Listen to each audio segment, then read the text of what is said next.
Улсын хурлын сонгуулийн 73 дугаар тойрогт нэр дэвшигч Мажигмагийн Чимболд, нийслэлийн иргэдийн төлөөлөгчдийн хурлын 21 дугаар тойрогт нэр дэвшигч Шарвын Од гэрэл нарын сонгуулийн сурчлагын ажиллагаа 28 дугаар хорооны нутаг дэвсгэрт боллоо. Дүүргийн засаг даргаар ажилласан өнгөрсөн 4 жилд үр бүтээлтэй ажиллаж, зам дэд бүтэц, барилгын олон бүтээн байгуулалтууд хийснээ хорооны иргэдэд тайлагнаж, бидэнд хийсэн ажил ихч хийх ажил бүр их байгааг Чимболд дуулгалаа. Сонгон найрхан дүүргийн засаг дарга Чимболдыг дэмжих чин сэтгэлээсээ дэмжихээр өөрийн уран бүтээлчтэй хамт ирчээд байгаамаа. Юу гэхээр энэ залуугийн хийж бүтээж байгаа ажил маш их цаашдаа хийхээр төлөвлөсөн юм ч гэсэн маш их байгаа учраас зорьсон ажлын гүйцэн үр дүнгийн сонгогч эднэр үүсэх ёстой учраас энэ хүнийг чин сэтгэлээсээ дэмжихээр ирсэн байна. Хийсэн ажилдаа хэлэх хөхтэй хийх ажлын ирээдүгэ өвөрлсөн хоёр залуу удирдагчид дэмжихээр Иргэний зориг ногоон намын гишүүд тугаан мандуулан ирж байсан бол улсын хурлын сонгуулийн 73 дугаар тойрогт нэр дэвшигч шудраг өрсөлдөө хэрэглэжийн төлөө газрын дарга Асан Магна, соёлын тэргүүний ажилтан жүжигчин Базрарагчаа, илүү сартай 100 киноны ариунагийн дүрээр олонний танилцуулсан жүжигчин Оюун, соёлын тэргүүний ажилтан жүжигчин Инх баяр нар оролцож дэмжиж байгаагаа инхүү илэрхийллээ.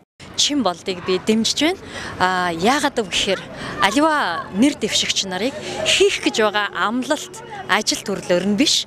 Хийсэн үр дүнгээр хийсэн зүйлийнх нь бүтээсэн зүйлийнх нь үр дүн үнэлж цэгнэж ингүүл бидэнд арай бодтой, арай бидний амьдралд ойрхон юм шиг санагдаж байна. Тэгэхээр өнөөдөр Чимболдын хийсэн, бүтээсэн болгоныг өнөөдөр энэ дүүргийнх нь, тойргийнх нь ард түмэн сонгогчдоос сонсоод үнэхээр бахархалтай санагдлаа. Ингээд цаашдаа энэ залууга дэмжиж цаашдаа энэ залууга юу хийж чадах, яах, одоо ард түмнийхээ энэ тойргийнхаа сонгогчдын амьдралыг яаж сайжруулахыг энэ хүнийг үнэхээр харах тийм сонирхол маш их байна. Ягаад гэвэл энэ маш ирч хүчтэй, маш зоригтой, маш тийм элдэв янзын муу юмд орооцолдоогүй цэвэр ийм залуу байна. Тийм учраас энэ залууг дэмжиж гэж би чин сэтгэлээсээ хүсэж байна. Залуучч мөн адил энэ уулзалтанд идэвхтэй оролцож санал бодлоо илэрхийлж итгэл үзүүлнэ гэдгээ илэрхийлж байлаа. Улсын хурлын сонгуулийн 73 дугаар тойрогт нэр дэвшигч Мажигмагийн Чимболд, нийслэлийн иргэдийн төлөөлөгчдийн хурлын 21 дугаар тойрогт нэр дэвшигч Шарвын Од гэрэл нарын тойргийнхоо иргэдтэй уулзаж, ярилцаж,